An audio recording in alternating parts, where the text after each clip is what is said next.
Hi folks, how's it going? It's James here, welcome to another video. This is going to be just a video about the recent-ish Birmingham VC meetup. I'm going to call it the VC meetup, the Birmingham VC meetup and beyond, because I'm going to show you some other stuff as well which I've picked up since that meetup. So just quickly, what we've got on in the background is little Stevie. Now this was not bought from Birmingham, this was bought from Wrexham, which is my hometown, from Alun Hughes, Film Nostalgia and Music.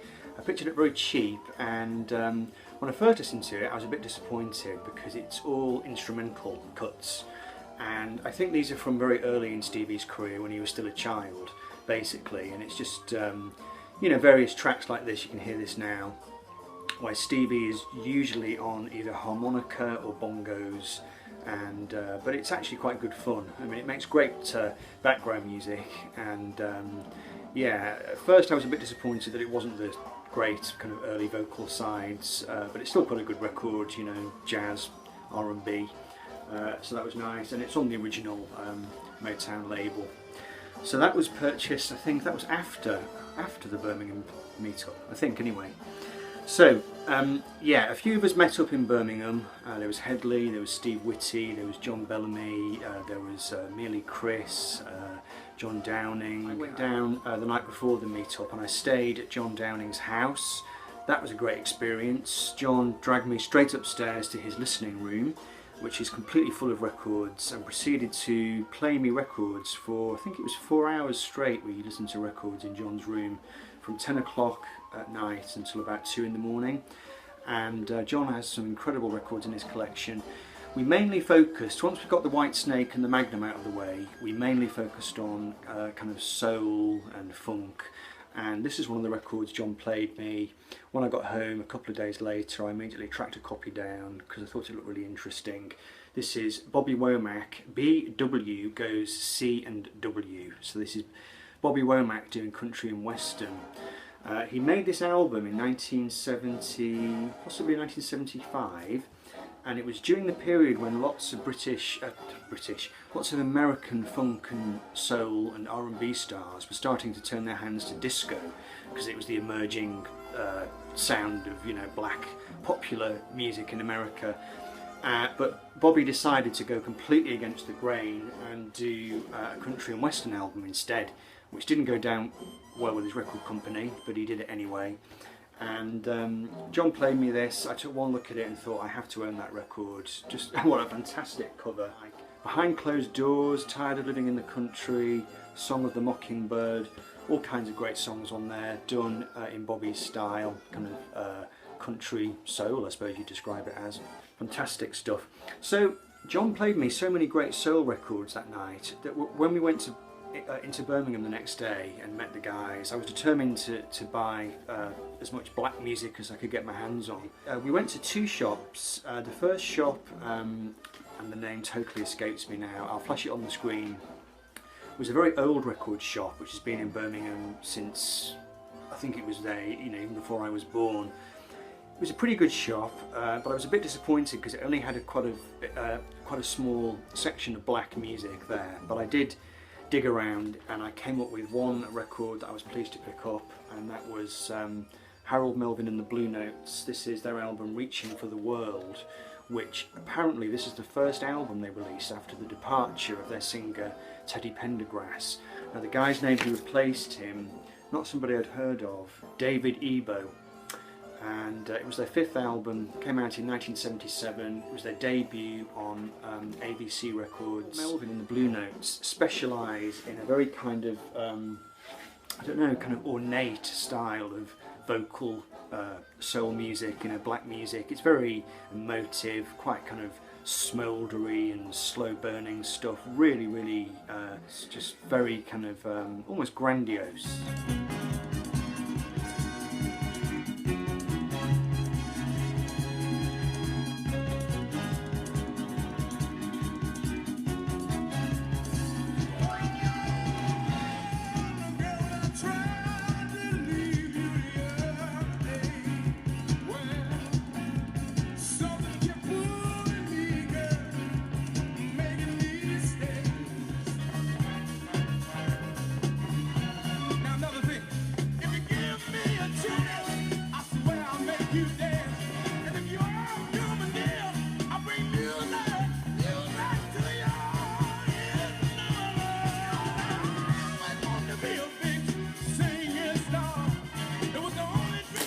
The other record I picked up from that first shop was this. This is Rykuda and Boomer's Story, which is his third album. His records used to be very common in the wild, less so now.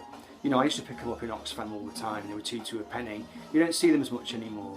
And it's just very kind of classic Rykuda, very kind of laid back country rock. But you know, Rykuda's inimitable slide guitar is always in evidence, and there's some blues tracks on this record. There's songs by Skip Spence, a couple of songs by Sleepy John Estes, and yeah, it's on Yellow Reprise. It was a good price, nice one to add to the collection. I will be doing a Rykuda video at some point down the line. So then we moved on, we went to the pub, had some food, had a couple of pints, then we went on to another record shop, and I do have the name of this one because the sticker is on the record. Swordfish Records, which was a very small, jam-packed record shop, and it was really, really hot in there. It was absolutely sweltering. I think a few of the guys got a bit faint and had to go stand outside, but I persevered. I found some quite nice things from there. I'll try and do them in order. I grabbed this one. It was in the blues section, quite a small blues section. The shop was mainly, it kind of had quite a lot of classic rock, jazz, quite a lot of reissues. But there was a kind of compact blues section, and I pulled out this record. This is Eddie Vinson, who was known as Eddie Cleanhead Vinson. He was a blues shouter from back in the day.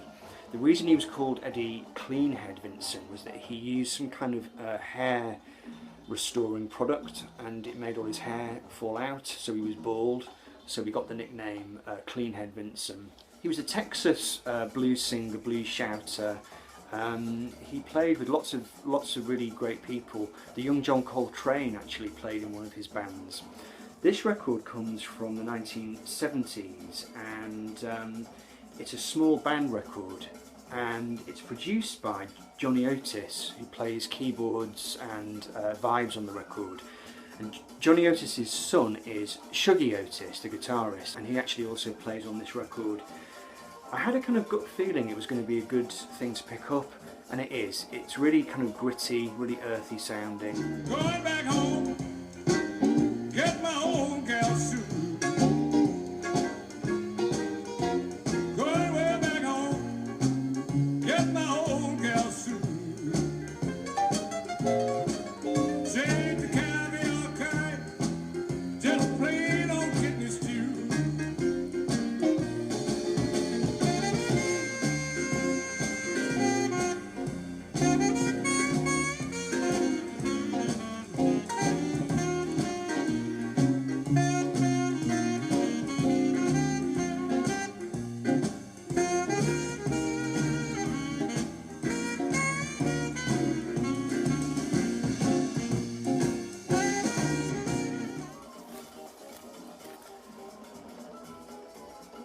Okay, so the next record has some nudity on the front, so to protect the young and innocent I will attempt to cover that up, okay?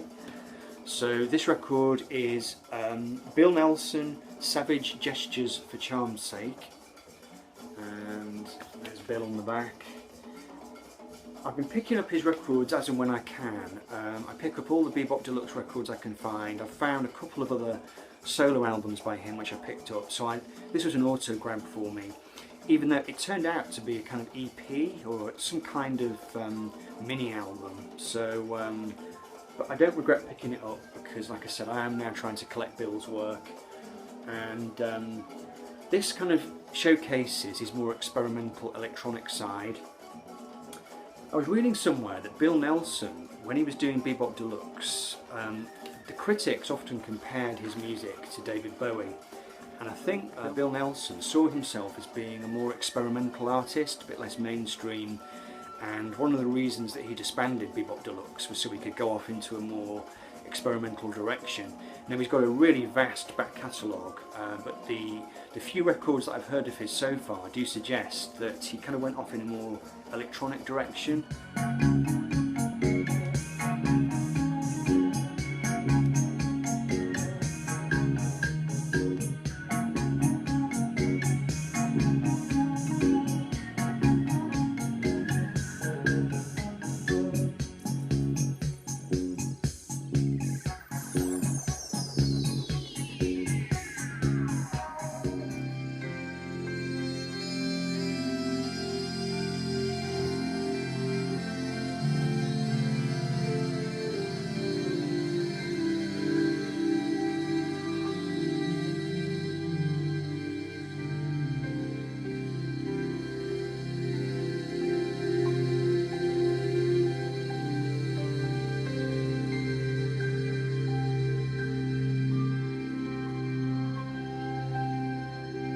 samples and drum machines, but still with his amazing guitar playing still in evidence. So that was a great thing to pick up.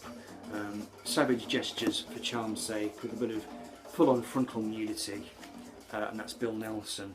Now, just before I left the shop, I grabbed this. In Sheffield, I think it was last year in Sheffield, I picked up another album by this guy. This is Tom Verlaine from Television. I think I picked up the album Nightlight, which I really enjoyed. So I picked up this one as well. This is Words from the Front. This is his third album from 1982, and again, it sounds very like Television. He's got a very distinctive voice. I think he's got one of those love it or hate it voices. It's very warbly and strident sounding, but some amazing guitar playing on this record. That's why I pick up his records when I see them. His guitar playing is amazing. It's really florid and blistering and volcanic, and you know, it's just really from the heart.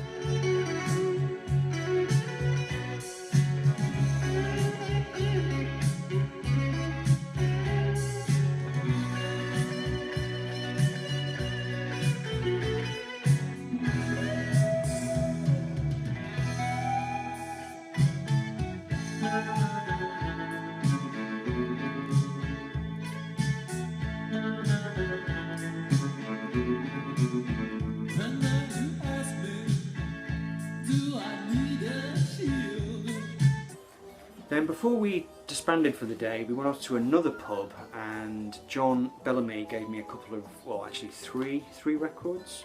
So I'll quickly show you those now. So this was kind of in-person VCLT. He gave me this, The Photos. They're a new wave band featuring the talents of, was it Wendy Wu? It came out in 1979, 1980. It's very of the time, you know, it sounds a bit like Blondie. Perhaps a bit less disco than Blondie, a bit more kind of edgy new wave, maybe shades of Kim Wilde.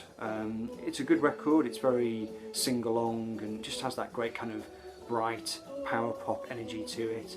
Produced by Roger A. Bakarian, who I know produced Squeeze in the early 1980s. He was somebody who was quite big on that kind of early 80s power pop scene. I knew nothing about this whatsoever, John. I really enjoyed it. Thanks very much. It was quite funny. John was dispensing records in the pub like Father Christmas. He brought a big bag with him of, you know, various things, and he was handing records out to people, you know, saying, you know, do you fancy this and do you fancy that? And then we gave a Jimmy Cliff record to John Downing, and a Dan Fogelberg record or two to Headley, and he gave me that one. He also gave me this one, which I think was a collection spare, which is a fantastic thing to have, Al Green. I did pick up a compilation of Al Green a while back, but this is one of his original records, Let's Stay Together. So that was a good thing to have. That's on High Records. And then John also gave me, let's quickly put that back in there, I'm trying to speed up. John also gave me a copy of Interpretations by Stan Getz, just another kind of jazz classic. So that was really nice. I think it's on Music for Pleasure, that one. Nice mellow jazz vibes there. So yeah, so weighed down with all my purchases, I went home, and that was the VC meetup in Birmingham. So that was fantastic. Great day with the guys, and we're going to meet up again, I think, in Bristol next time. So that should be fun. Okay, so just to finish, just going to quickly show you after the Birmingham trip. I think it was after the Birmingham trip. I went back to Wrexham, my hometown, went to Alun Hughes, film nostalgia and music, and I picked up three great things. I grabbed this album. This is Riddle of the Sphinx by Bloodstone, and I've been seeing this in Alan's shop every time I've been in there for the last 6 months, and I always leave it behind. And I think it was because I'd been to John's house and heard all that great funk soul stuff. I thought, right, now is the time, I'm going to pick this record up. It was about, I can't remember, it was maybe about £6 or £7, and it's a pretty good record. I'd say it's not kind of 10 out of 10. They were, let's just get some information for you, because I had to write this one down. I didn't know much about them. I have seen them shown on the VC. They're from Kansas City.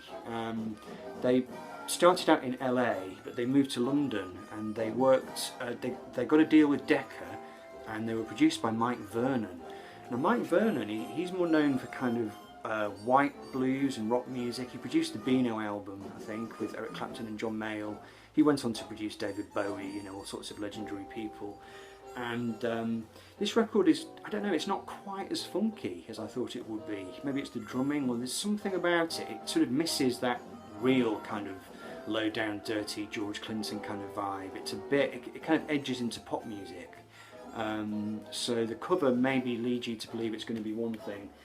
It's not completely unfunky, it just wasn't quite as funky as I was expecting.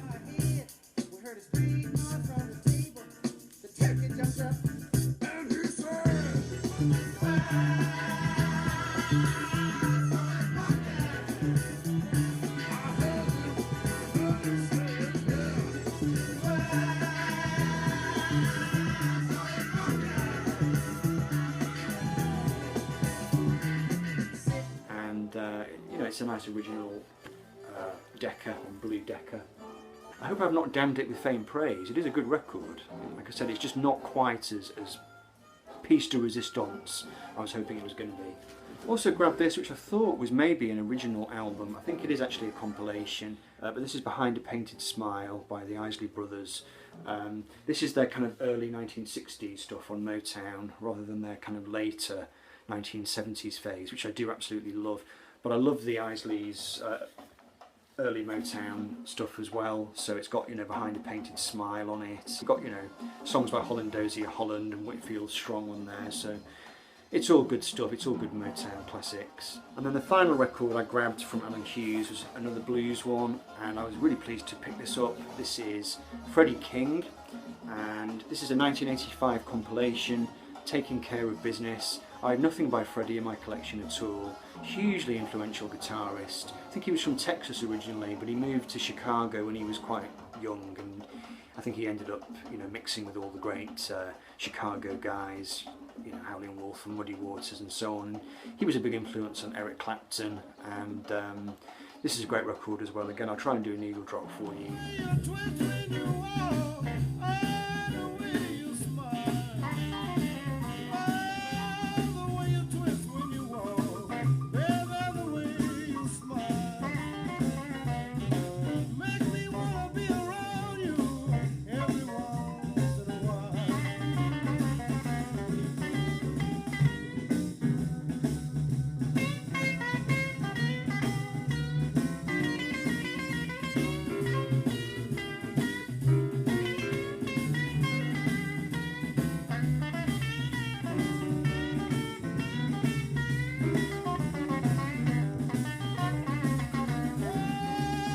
Tell from the cover it was going to be a good record, and it is. Just some blistering lead guitar stuff going on there from Freddie, and that was my last purchase from Alun. So that's it for now. I've got loads more records still in the inbox to show you, but I thought I'd do that update and try and get a few of them out of the way at least. So thanks for watching, folks. I'll see you soon. Take care. Bye bye.